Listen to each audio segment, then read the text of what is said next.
Have you ever wondered how a single individual managed to galvanize an entire nation during one of the most perilous periods in modern history? What if I told you that the journey of John F. Kennedy offers profound insights into leadership, courage, and decision-making under extraordinary pressure? These are lessons that could fundamentally transform the way you approach the obstacles and challenges in your own life. In this video, you will uncover the true identity of JFK beyond the legend. You'll meet the decorated war veteran, the magnetic president who captivated millions, the strategic thinker who navigated the treacherous waters of the Cold War, and the complex human being behind the carefully constructed public image.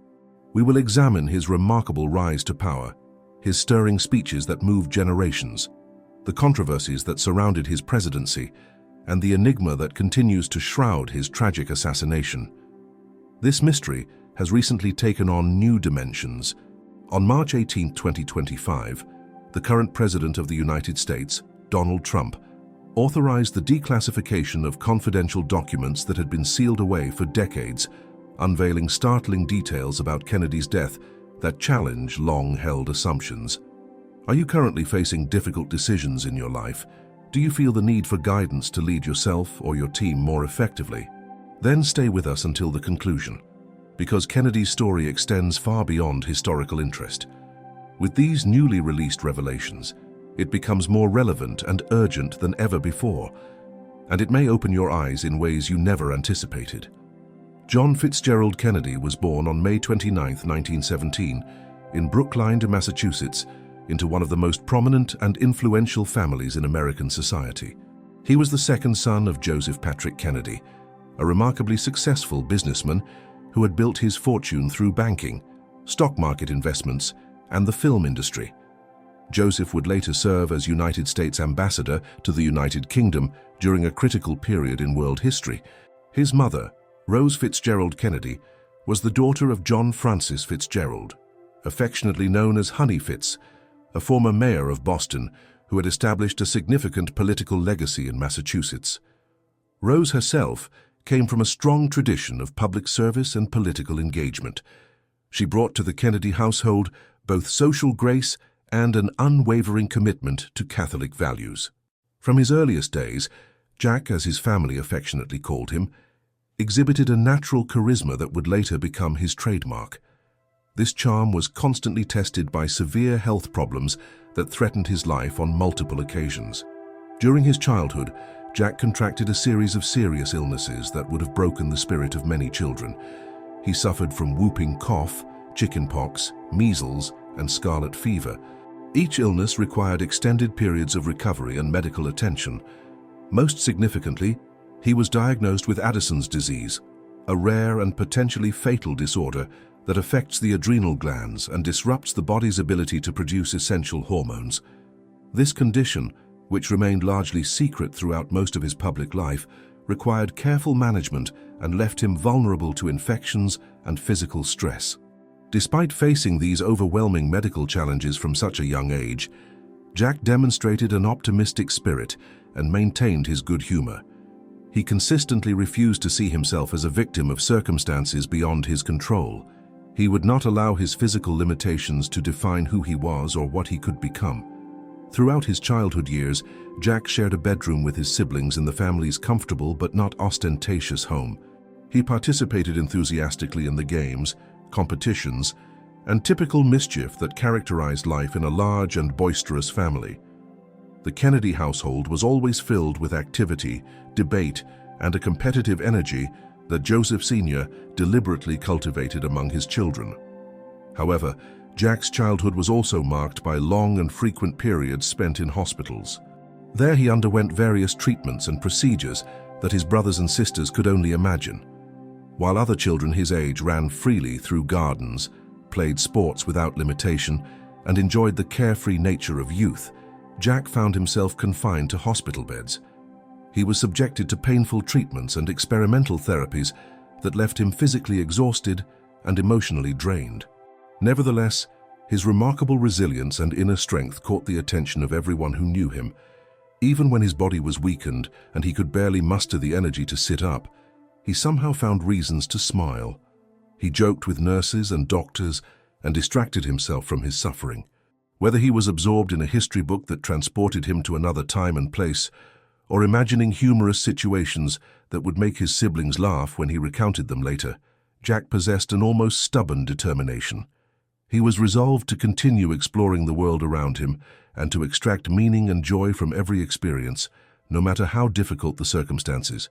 During his adolescent years, following the Kennedy family tradition of providing their children with the finest education available, Joseph and Rose sent Jack and his older brother, Joseph Jr., to Choate Rosemary Hall. This elite preparatory school was located in Wallingford, Dars, Connecticut, and had educated generations of America's most privileged young men. The school was known for its rigorous academic standards, its emphasis on character development, and its connections to the Ivy League universities. While Joseph Jr., the family's golden child and his father's obvious favorite, distinguished himself as an exceptional athlete and maintained an impeccable academic record that earned him praise from faculty and admiration from fellow students. Jack's experience at Choate was considerably more complicated and nuanced. He performed admirably in subjects that captured his imagination, particularly English literature and history. His natural curiosity and ability to see connections between events allowed him to excel and impress his instructors in these areas. However, his grades in other subjects, particularly mathematics and the sciences, remained disappointingly average, much to his father's frustration. The constant hospitalizations, medical examinations, and periods of recovery that interrupted his education made consistent academic achievement extremely difficult. Moreover, Jack adopted what might be characterized as a philosophy of living in the present moment. This attitude was shaped and reinforced by the frequent health scares that reminded him of his own mortality. He understood, perhaps more deeply than most teenagers, that life was unpredictable and potentially short. He did not want to waste precious time worrying excessively about problems or possibilities that might never materialize. He preferred, instead, to seize and fully experience each moment as it came, to forge genuine connections with the people around him, and to pursue experiences that felt meaningful and authentic, rather than simply dutiful.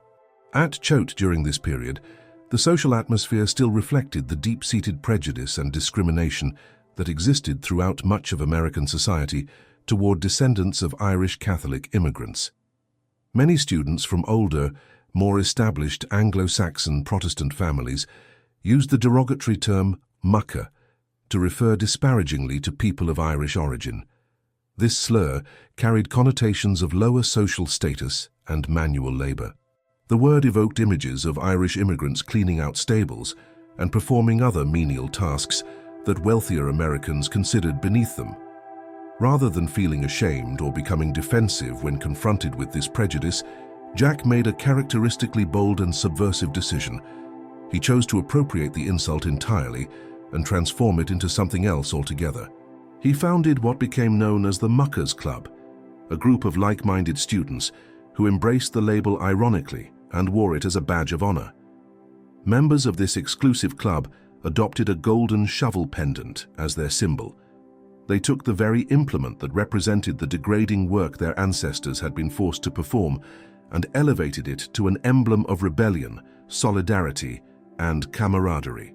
The club became a tight-knit group of friends who shared Jack's irreverent sense of humor and his willingness to challenge the established order. Together, they conceived and executed pranks so creative, audacious, and elaborate that had the internet and social media existed during that era, their exploits would undoubtedly have gone viral across every video platform and generated millions of views. One of the most ambitious and carefully orchestrated pranks that Jack and his Muckers Club devised involved an elaborate plan to disrupt one of Choate's formal school dances. These events represented the pinnacle of the institution's commitment to proper behavior and social refinement.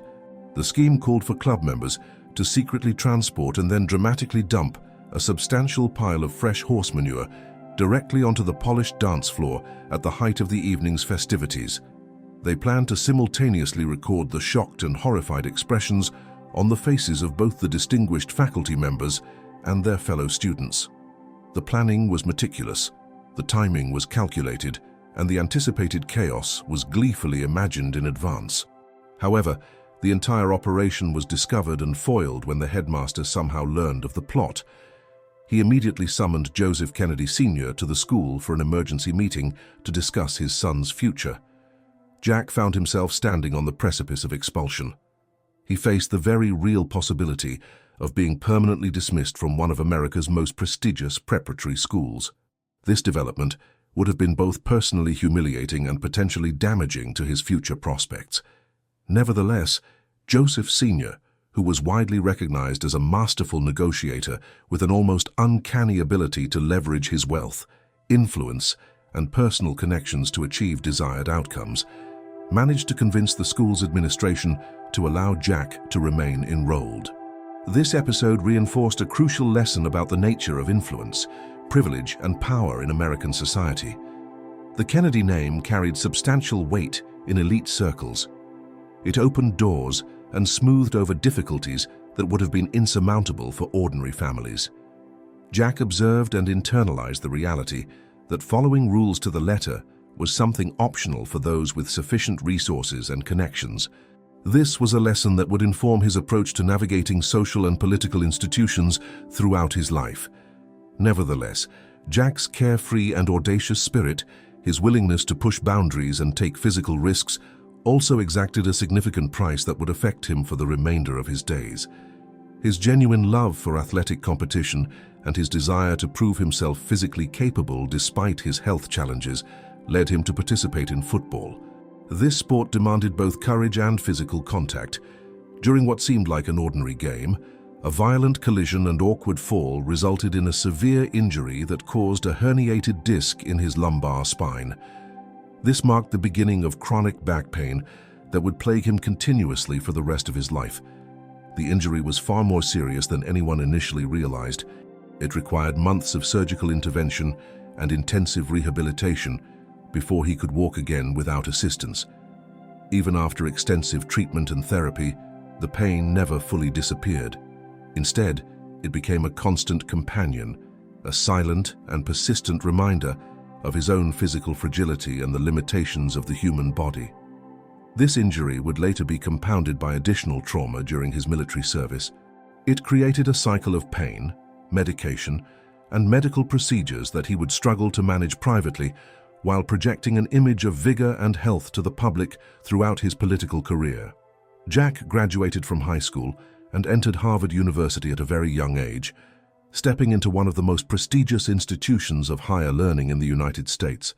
Although he felt a deep and genuine passion for English literature, a field that would have allowed him to pursue his love of writing, storytelling, and the analysis of human nature through great works, his father, Joseph Kennedy Sr., applied considerable pressure on him to study political science and law instead.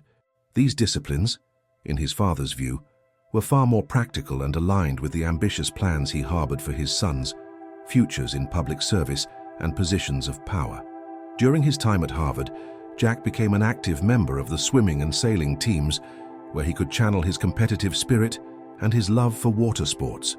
He also became well known across campus for his reputation as a charming ladies' man, someone who effortlessly attracted female attention with his wit, good looks, and easygoing personality. With his father's considerable support and influential connections, Jack spent several summers working at the United States Embassy in London, an experience that proved formative and eye-opening. This position allowed him to have direct first-hand contact with the increasingly tense European political situation both before and during the early stages of World War II, observing diplomatic maneuvering and the rising threat of fascism from a privileged vantage point. While completing his undergraduate studies at Harvard, Jack maintained an active correspondence with Joseph Kennedy Sr., exchanging detailed letters about the course of the war, the failure of appeasement policies, and the strategic miscalculations that had allowed Nazi Germany to grow so powerful. At his father's insistence and with his editorial guidance, Jack transformed his senior thesis into a full-length book that would be published commercially. The work was titled Why England Slept, a pointed reference to Winston Churchill's earlier work While England Slept. In this book, Jack carefully analyzed Britain's dangerous lack of military and psychological preparedness in the face of Nazi Germany's systematic and aggressive advance across Europe. He examined the political, economic and social factors that had contributed to British complacency and the failure to adequately rearm during the critical years of the 1930s. The book became an unexpected bestseller, receiving positive reviews from critics and generating substantial sales. It significantly strengthened Jack's reputation as a knowledgeable and insightful expert in international politics and military affairs, despite his remarkably young age and limited real-world experience in government or diplomacy. During that same period, Joseph Kennedy Sr. served with considerable ambition as United States Ambassador to the Court of St. James in London, representing American interests at a crucial moment in world history. However, his public statements and private comments suggesting that it might be possible to negotiate some form of peace treaty or accommodation with Adolf Hitler raised serious suspicions among both American and British officials. Many began to question whether he harbored sympathy toward the Nazi regime or was simply naive about the true nature of Hitler's intentions and ideology. These controversies and the growing perception that he was out of step with the Roosevelt administration's hardening stance against fascism ultimately forced him to resign from his prestigious position in disgrace. Although Joseph Sr. genuinely did not want the United States to enter the conflict, believing that war would be costly and potentially devastating for American interests, the inevitability of war was becoming clearer with each passing month as Nazi Germany continued its conquest of Europe and Japan expanded its aggression in Asia. When the United States finally became directly involved in World War II, following the Japanese attack on Pearl Harbor in December 1941, Jack and his older brother, Joe Jr., felt a patriotic duty and family pressure to serve their country. Both decided to enlist in the Navy, eager to demonstrate their courage and contribute to the war effort. However, when Jack presented himself for the required medical examination, he was promptly rejected due to an old but serious back injury that military doctors deemed disqualifying for active service. The injury, which had resulted from his football accident years earlier at Choate, left him with chronic pain and limited mobility that would have normally prevented him from serving in any combat capacity. Determined to ensure that his son would not be left behind while others his age went to war, and perhaps also motivated by a desire to see both his sons serve with distinction, Joseph Kennedy Sr. used his extensive network of contacts and influence to circumvent the normal procedures. He bribed the officers in charge of medical evaluations and pulled strings behind the scenes. Through these machinations, Jack was accepted into military service despite his legitimate physical limitations. Joe Jr. trained as a bomber pilot and was eventually stationed in Europe, where he flew dangerous missions over occupied territory.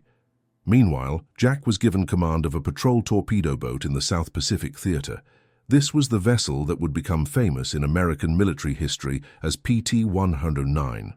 Despite experiencing constant and often debilitating pain in his spine that required medication and made every movement difficult, Jack carried out his assigned duties with determination and without complaint, earning the respect of his crew members.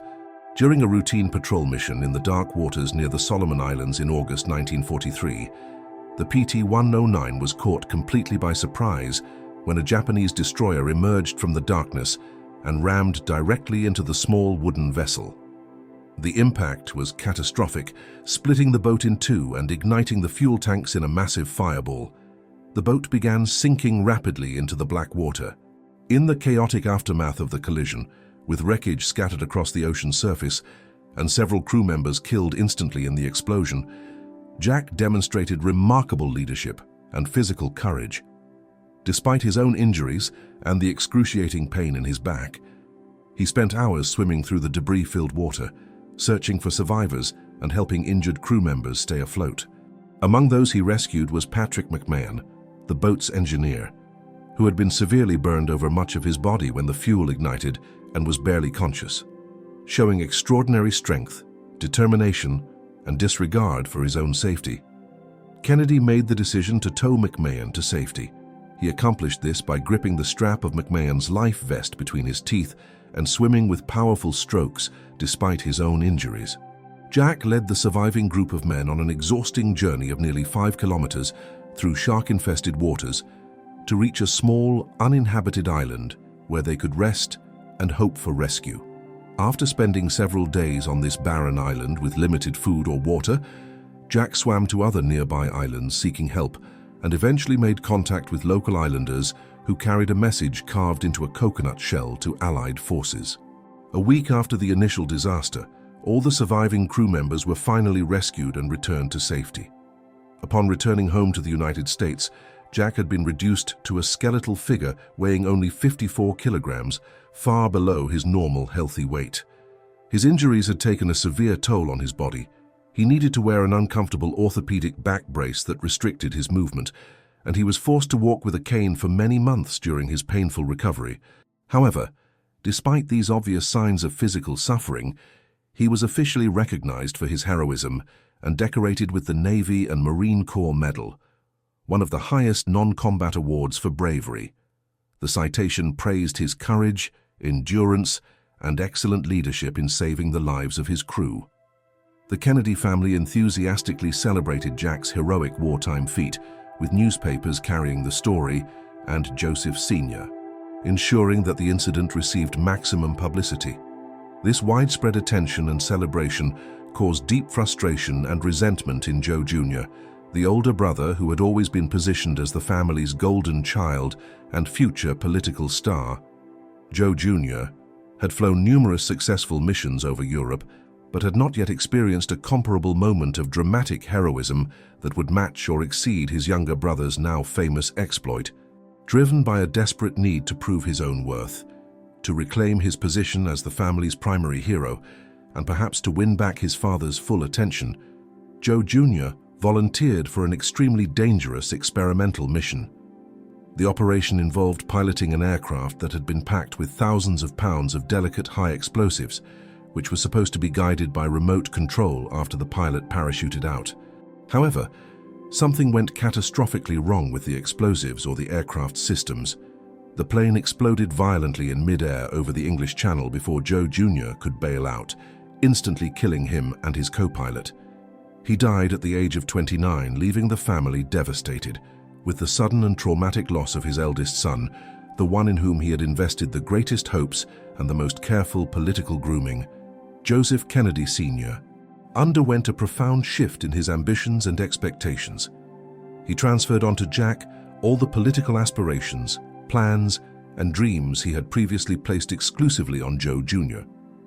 Although John F. Kennedy's heart and natural inclinations were genuinely more inclined toward a life of literature, writing, perhaps journalism or teaching, and adventure on the high seas, his father's powerful influence and relentless pressure gradually but inexorably guided him toward a career in politics instead. Joseph Sr. made it clear that the family needed a political champion, someone who could fulfill the destiny that had been stolen by Joe Jr.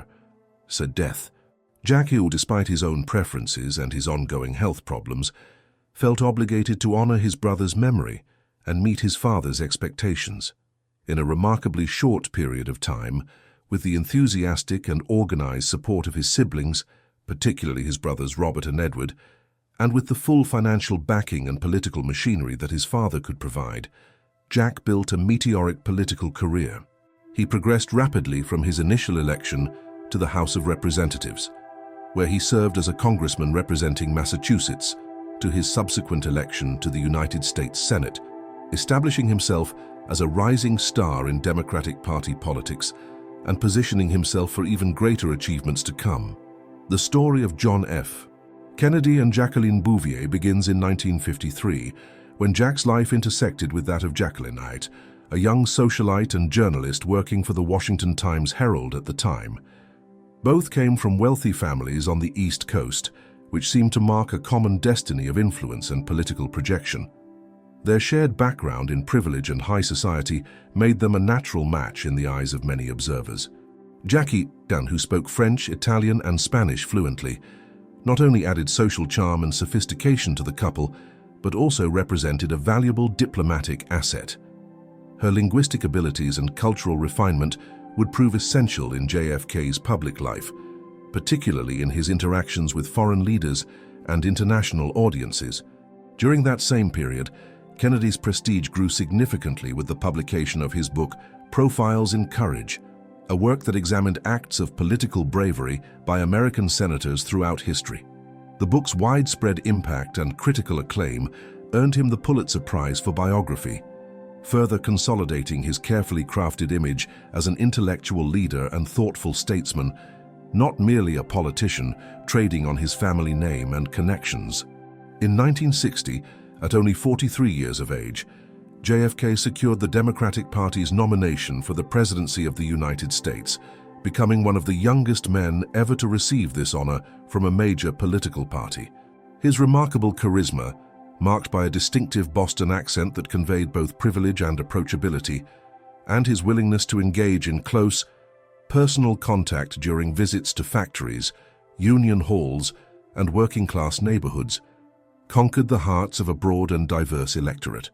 Despite his aristocratic origins and the immense wealth of his family, the carefully cultivated popular sympathy and the persistent myth of Kennedy as a self-made man who had earned his success through courage and merit created a passionate and devoted base of supporters. The youth of the 1960s, a generation coming of age in a period of optimism and possibility, saw in Kennedy the living embodiment of the American ideal. They viewed him as someone who represented their aspirations for a new kind of politics, one that was youthful, vigorous, idealistic, and forward-looking. This perception greatly increased the enthusiasm and excitement surrounding his candidacy, transforming his campaign rallies into events filled with almost religious fervor. Upon assuming the presidency in January 1961, JFK demonstrated both confidence and a willingness to prioritize loyalty over conventional qualifications when he appointed his younger brother Bobby as Attorney General of the United States. This decision raised eyebrows among many political observers and legal experts, as Bobby had relatively limited experience in the practice of law and had never argued a case before the Supreme Court. Critics questioned whether nepotism was at play. However, the solid group of trusted advisors that surrounded Kennedy, many of them brilliant minds recruited from academia, business, and previous administrations, helped to sustain an administration that functioned efficiently and tackled complex domestic and international challenges. These advisors, who would later be dubbed the best and the brightest, brought expertise in various fields and helped compensate for any weaknesses in individual appointments. The press, for its part, maintained an almost insatiable admiration for the Kennedy family, covering their every move with fascination and generally favorable treatment. Journalists and photographers highlighted the elegance of the First Lady, her refined taste in fashion, and her sophisticated approach to interior design, which transformed the White House into a showcase of American culture and history. However, Jackie was far more than a decorative figure or a fashion icon. The First Lady offered constant and substantive support to the president in ways that went largely unrecognized by the public. She translated documents from French and Spanish, providing Kennedy with direct access to foreign materials. She participated actively in political discussions and offered her husband advice on matters of diplomacy and public presentation. The Kennedy family's daily routine at the White House showed a president who was genuinely dedicated to his home life and his children, creating moments of normalcy amid the pressures of leading the free world. Toys were scattered throughout the Oval Office, where the children were welcome to play. Mornings often included watching cartoons together and eating breakfast cereal with his son John Jr. and daughter Caroline, precious moments that allowed Kennedy to connect with his children despite his demanding schedule. The image of the young president playing with his children on the floor of the Oval Office or watching them run through the corridors of the White House became iconic symbols of a new, more accessible style of leadership. But behind that relaxed and wholesome family atmosphere, there were persistent and troubling controversies regarding Kennedy's extramarital affairs, which were numerous and involved women from various walks of life. The most notorious and publicly discussed of these relationships was his alleged involvement with Marilyn Monroe, the legendary film actress whose own life was marked by tragedy and instability. Despite the constant rumors, the occasional photographic evidence, and the whispers that circulated through Washington's social circles, Jackie remained at her husband's side with unwavering loyalty. She maintained her composure and dignity, even in the midst of humiliating scandals that would have driven many other women to seek divorce or public revenge. Her decision to stand by him reflected a complex mixture of personal devotion, political calculation, concern for her children's welfare, and perhaps a pragmatic understanding of the realities of power and marriage among the elite. Jackie herself often compared the days spent living in the White House with a kind of constant Christmas euphoria, a sense of magic, possibility, and celebration that seemed to permeate every event and occasion. However, that festive and optimistic atmosphere often concealed the true pressure, stress, and burden of wielding executive power during one of the most dangerous periods in human history. Even so, that positive energy and sense of limitless possibility proved essential in motivating the nation and mobilizing resources for the space race against the Soviet Union. Kennedy's famous promise to land a man on the moon before the decade's end captured the American imagination and reinforced his image as a visionary leader who could inspire a nation to achieve the impossible. In the midst of serious challenges and crises, Kennedy also distinguished himself by his ability to transform routine press conferences into moments of humor, wit, and human connection. On one memorable occasion, when discussing the successful spaceflight of a chimpanzee named Ham, he announced with a deliberately serious tone and perfect comic timing that the chimpanzee had gone to space, lifted off at precisely 10:08 in the morning, and reported that everything was perfect and functioning well. The press corps erupted in laughter, appreciating the president's ability to find levity even in the serious business of space exploration and Cold War competition.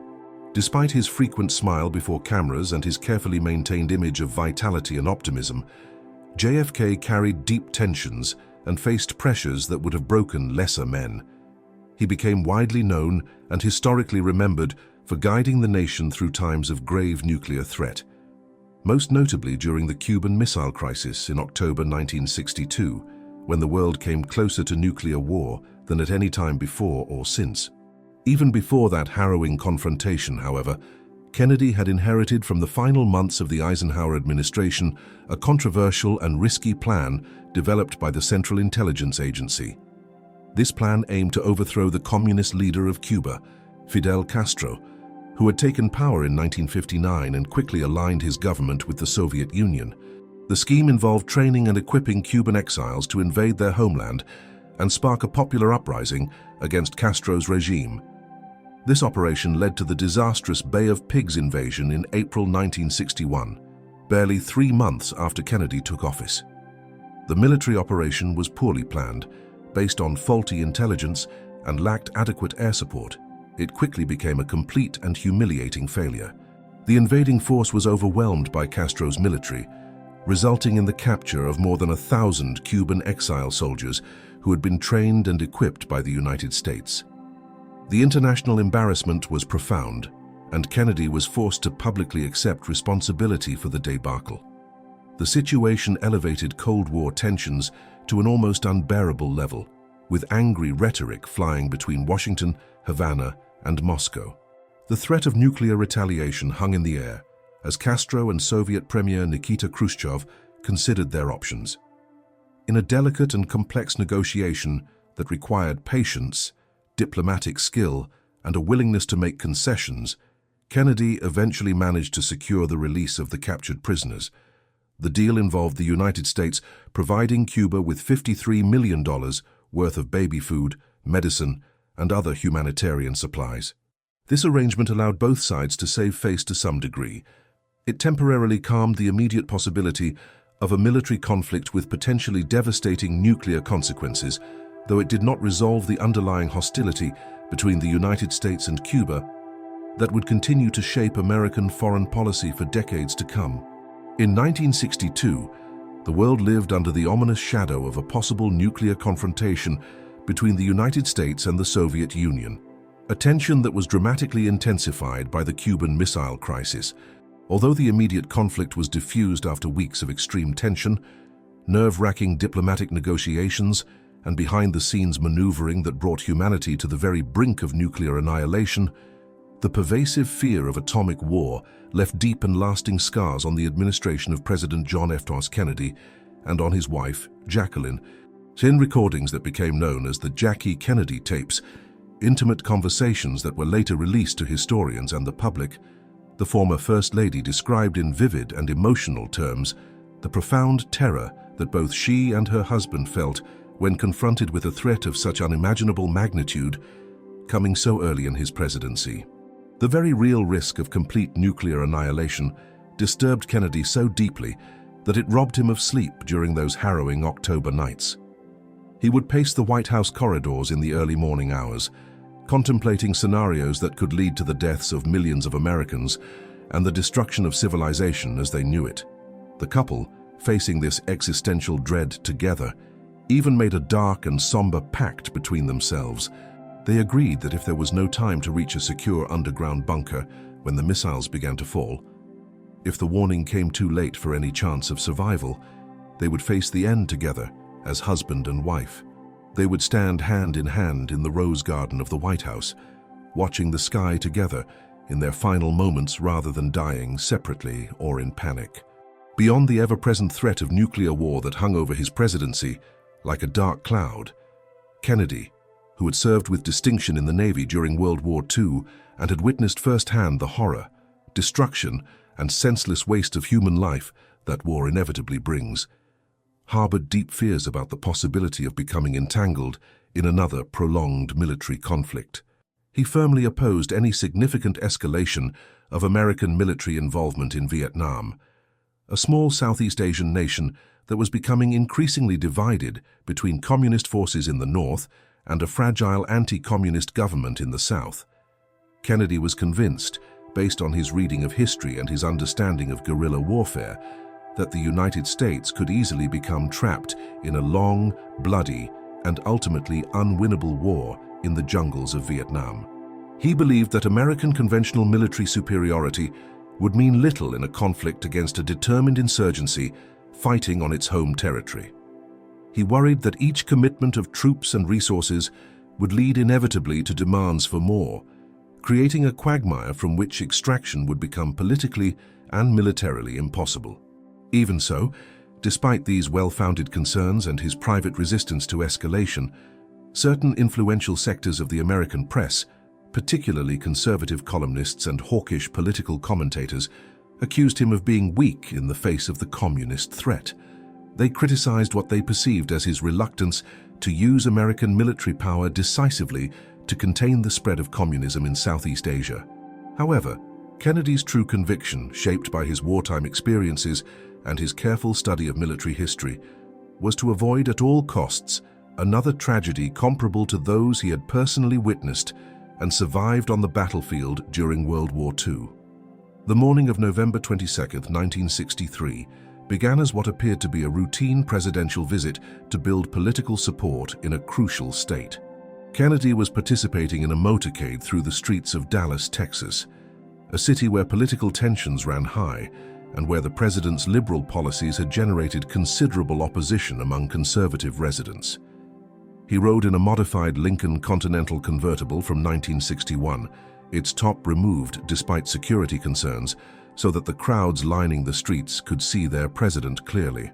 He was accompanied by Jacqueline, whom the nation affectionately called Jackie, who sat beside him in her now iconic pink Chanel suit and matching pillbox hat. The president enthusiastically waved and smiled at the multitudes of people who had gathered along the parade route, many of them cheering and holding signs of welcome. In the seats in front of them, Texas Governor John Connally and his wife Nellie also participated in the festive atmosphere, turning to wave at spectators and exchange pleasantries with the presidential couple. The mood was cheerful and optimistic.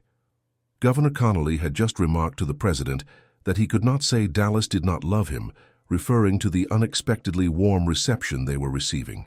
Suddenly, as the motorcade approached Dealey Plaza and passed the Texas School Book Depository building, a 7-story warehouse that loomed over the parade route, at least 3 shots rang out in rapid succession, shattering the peaceful scene and changing American history forever. The first bullet struck Kennedy in the upper back and exited through his throat, causing him to raise his hands toward his neck in a reflexive gesture. The second shot, which would prove mortal, impacted directly and catastrophically in the back right side of his head, causing massive trauma to his brain and skull.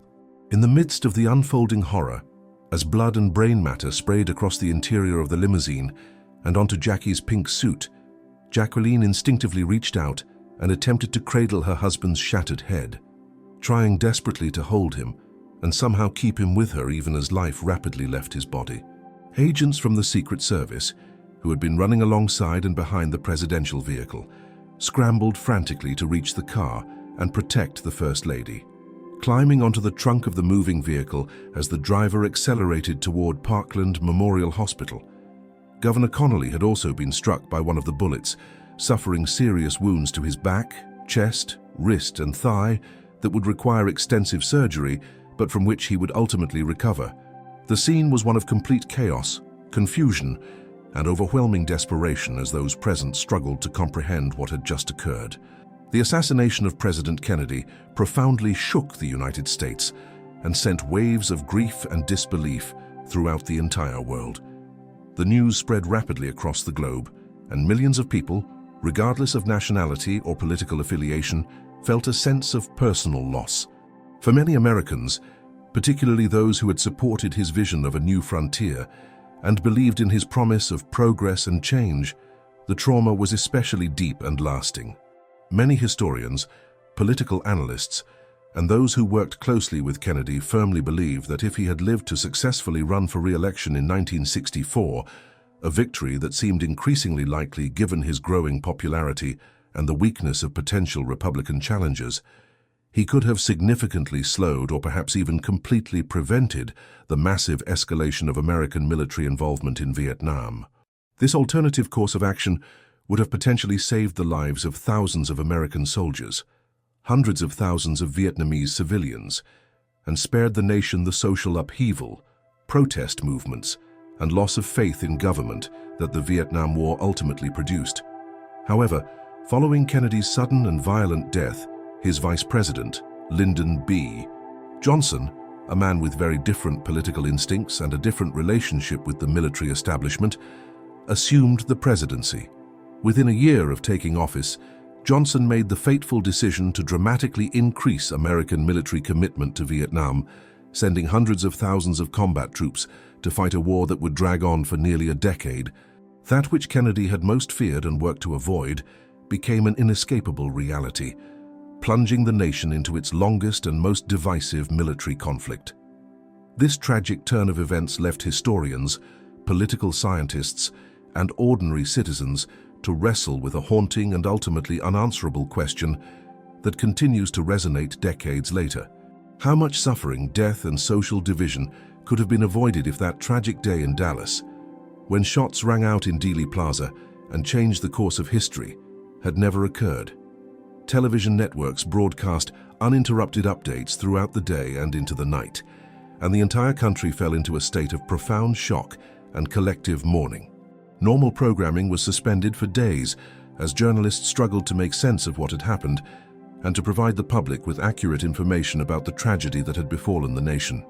Among those present in Dealey Plaza on that fateful day was Abraham Zapruder, a local clothing manufacturer and amateur filmmaker who had positioned himself on a concrete pedestal near the grassy knoll to get a better view of the presidential motorcade. He had brought along his Bell & Howell 8mm home movie camera, hoping to capture footage of the President and First Lady as they passed by. What he recorded instead would become the most analyzed piece of amateur film footage in history, a 26-second sequence that showed, frame by frame and in horrifying detail, the final moments of President Kennedy's life. The film captured the initial shot, Kennedy's reaction as he clutched his throat, the fatal headshot that threw him violently backward and to the left, and Jackie's desperate attempt to climb onto the trunk of the speeding limousine. This grainy color footage would be studied obsessively by investigators, conspiracy theorists, and the general public for decades to come, with people examining every frame for clues about what had really happened that day. In the immediate days following the assassination, the newly sworn-in President Lyndon B. Johnson, operating in a climate of national trauma and international uncertainty, moved quickly to establish what became known as the Warren Commission. This special investigative body was officially named the President's Commission on the Assassination of President Kennedy. It was charged with conducting a thorough and definitive investigation into every aspect of the case, from the shooting itself to the background of the suspected assassin. The commission was led by Chief Justice Earl Warren, one of the most respected jurists in America, lending it immediate credibility and authority. The group included several other prominent figures from government and public life, including former CIA Director Allen Dulles, a man with decades of experience in intelligence matters and international intrigue. Over the course of 10 months, commission members and their large staff of investigators examined thousands of pieces of physical evidence, interviewed hundreds of witnesses, and studied the Zapruder film repeatedly using the most advanced technology available at the time. They reconstructed the shooting using surveys of Dealey Plaza, ballistics tests, and medical examinations. The official conclusion they reached and published in a report running to hundreds of pages was that Lee Harvey Oswald, a troubled 24-year-old former Marine who worked at the Texas School Book Depository building overlooking the parade route, had acted entirely alone. According to the commission, Oswald had positioned himself on the 6th floor of the building, assembled a mail-order Italian rifle, and fired 3 shots at the president as the motorcade passed below.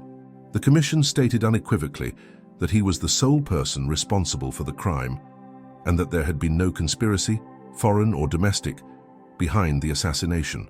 Lee Harvey Oswald was already a person of interest to various American intelligence agencies, including the FBI and CIA, due to his suspicious activities and possible connections to the Soviet Union.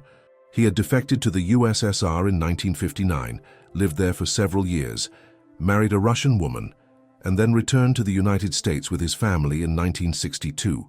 His pro-Castro political activities, his distribution of pro-Cuban literature, and his openly anti-American statements had brought him to the attention of federal investigators who were monitoring potential security threats during the height of the Cold War.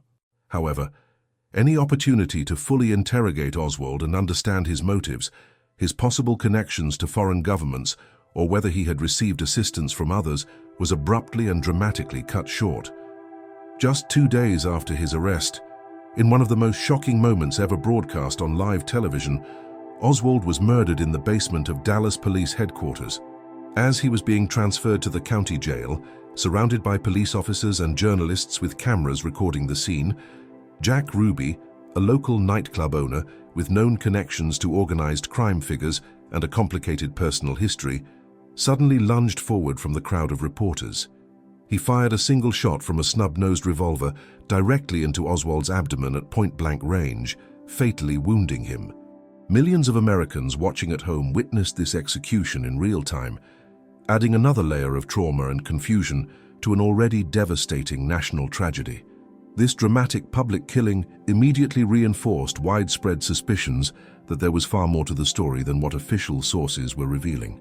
Many wondered how Ruby had gained access to such a supposedly secure area, why he had felt compelled to kill Oswald, and whether he had been sent by others who wanted to silence the alleged assassin before he could reveal uncomfortable truths.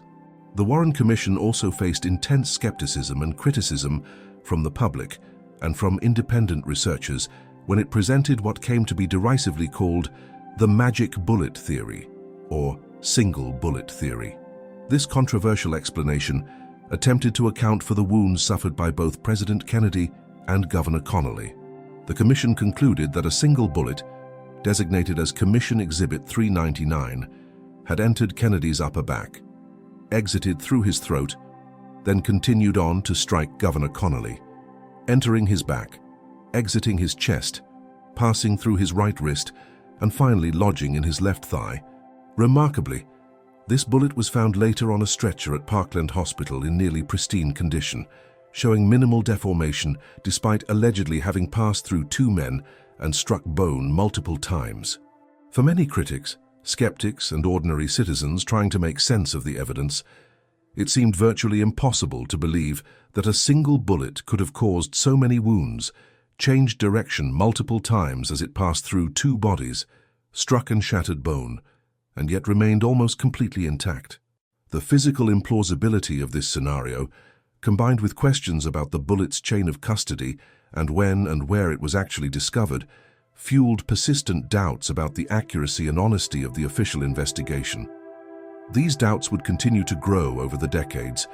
Another significant avenue of investigation and source of conspiracy theories emerged when numerous eyewitnesses who had been present in Dealey Plaza came forward to report that they had seen suspicious movements, heard shots coming from, or saw smoke rising from a grass-covered embankment area known as the Grassy Knoll.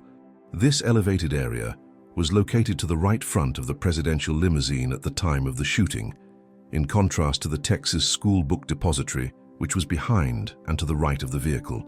From these witness accounts, often discounted or ignored by official investigators, arose the persistent theory that there may have been a second shooter positioned on or near the Grassy Knoll, firing at Kennedy from a different angle than Oswald's alleged position. This hypothesis seemed to be supported by another amateur film of the assassination taken by Orville Nix, a local resident who had filmed the motorcade from a different vantage point than Zapruder. His footage captured different angles of the scene, potentially showing movements or figures on the Grassy Knoll that deserved investigation. Nix cooperated fully with authorities, voluntarily turning over his original film to the Federal Bureau of Investigation for analysis shortly after the assassination. However, when the film was eventually returned to him after the investigation concluded, Nix adamantly insisted and publicly stated that important portions were missing, that the film he received back was not complete and had been edited or censored.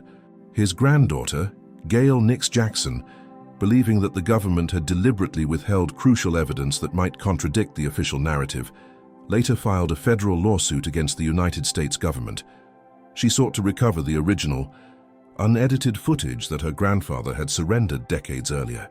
The government's response to her legal efforts was that the original film had somehow been lost, misplaced, or destroyed, an answer that struck many observers as highly suspicious and convenient given the extraordinary historical importance of this evidence. Decades later, in 2017, under pressure from historians, journalists, and the public, the Central Intelligence Agency finally declassified and released thousands of previously secret documents related to the Kennedy assassination case and the investigations that followed.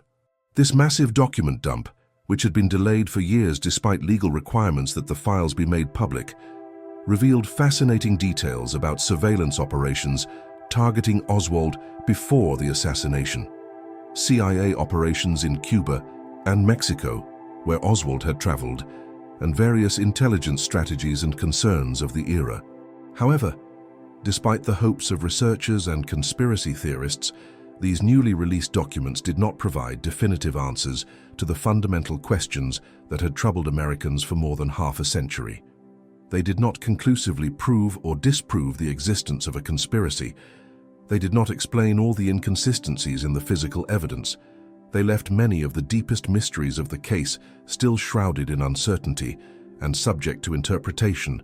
In 2025, Donald Trump, who had returned to serve as President of the United States, issued an official statement announcing his intention to authorize the release of additional classified documents related to the Kennedy assassination that had been withheld from the 2017 disclosure. Trump, who had long expressed skepticism about the official version of events and had hinted that he possessed knowledge of hidden truths, suggested that these remaining secret files contained significant information that the public deserved to know.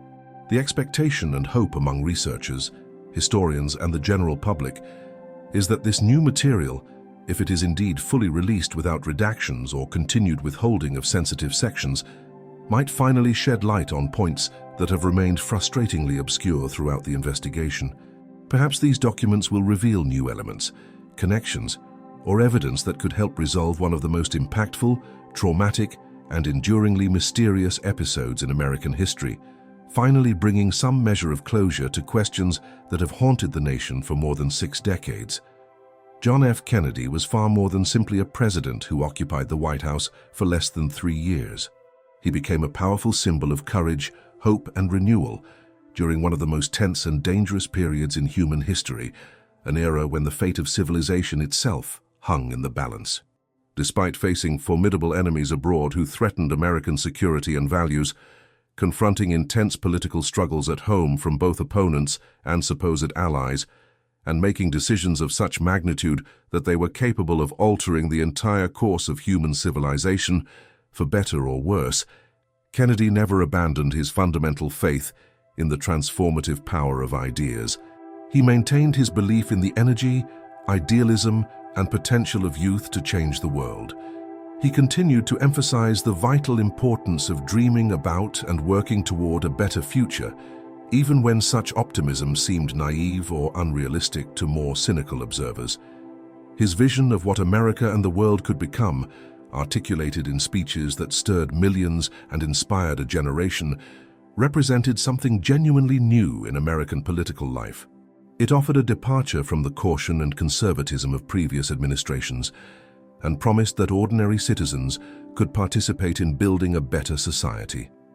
His sudden and violent death sent shockwaves of grief and disbelief throughout the world, touching people of all nations, religions, and political persuasions who had seen in him something rare and precious. The outpouring of sorrow was unprecedented in its scale and sincerity. However, despite more than 6 decades having passed since that terrible day in Dallas, Kennedy's legacy continues to live on and exert influence in ways both large and small. His spirit and his ideals remain powerfully present in each voice that rises to demand justice and equality, in every act of compassion and generosity that seeks to ease the suffering of others, and in every person who courageously refuses to accept the world exactly as they find it, but instead works to make it better. His words continue to inspire activists, leaders, and ordinary citizens who draw strength from his example. His call to public service, embodied in his famous inaugural exhortation to ask what you can do for your country, still resonates with those seeking meaningful purpose in their lives. Kennedy taught us through both his successes and his failures that true leadership is not simply a matter of achieving perfection or avoiding all mistakes, which would be an impossible standard for any human being to meet. Rather, leadership is fundamentally about having a clear sense of purpose, about standing for principles larger than oneself, about inspiring others to reach beyond what they thought possible, and about having the courage to act decisively even in the face of uncertainty and risk. It is this combination of vision, courage, and human imperfection that makes him such a compelling and ultimately unforgettable figure in history. If this story has moved you emotionally or intellectually, if you believe that studying and understanding the past provides valuable lessons and insights that can help us navigate the challenges of the present and build a better future, then we encourage you to subscribe to the channel to become part of our growing community of history enthusiasts. Please take a moment to leave your like on this video, as it helps the algorithm recommend this content to others who might find it meaningful. Activate the notification bell so that you will be immediately informed whenever we release new content. These simple actions make an enormous difference in helping this type of educational and thoughtful content reach more people who are hungry for substance and depth. Your support keeps you informed and connected as we continue to explore and share each new story from history that we still have yet to tell, bringing to light the fascinating, inspiring, and sometimes troubling episodes that have shaped our world.